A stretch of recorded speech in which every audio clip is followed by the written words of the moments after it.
করছিল একদম বিরক্তিকর। আমার বিয়ে বর আসছে আর তারা এরকম নাটকগুলো করছে, ইচ্ছে করে করছে সেটা আমি ঠিক বুঝতে পারছি, যাতে আমার বিয়েটা ভেঙে যায়।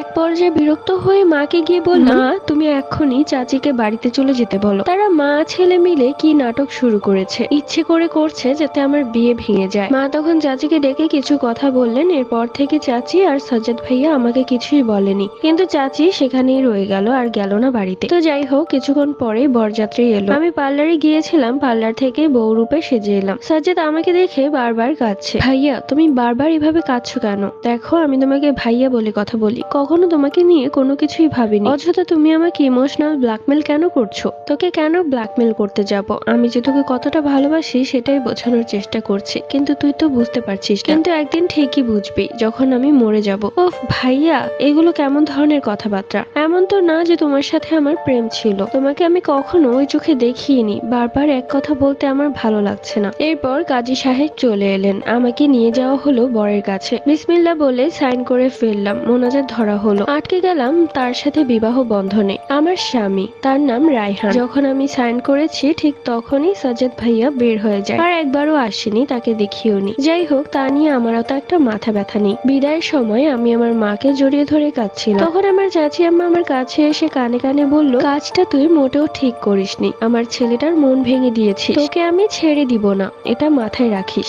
আমি তার কথার আগামাথা কিছুই বুঝতে পারলাম না, কে কাকে ছেড়ে দিবে। চলে গেলাম আমার শ্বশুর বাড়িতে। বর, শ্বশুর, শাশুড়ি সবাই আমাকে ভীষণ আদর করতো।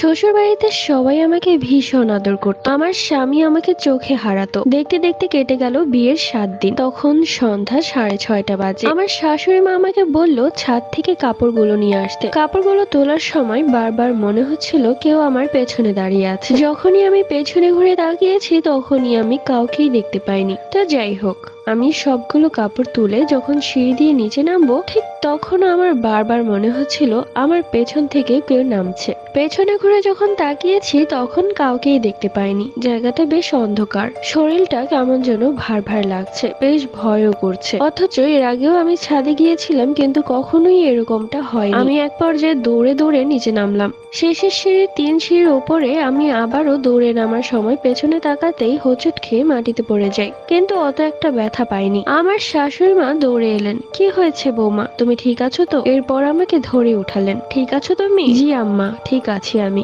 যাই হোক, এরপর থেকে শরীরটা আস্তে আস্তে কেমন যেন খারাপ হয়ে যেতে লাগলো। বারবার মনে হতো একটা কালো ছায়া আমার পিছু করছে, সারাক্ষণ আমাকে দেখছে, সুযোগ পেলেই সে আমাকে মেরে ফেলবে। বারবার ভয়ে চমকে উঠি। আমার স্বামী কাছে আসলেও তাকে দেখে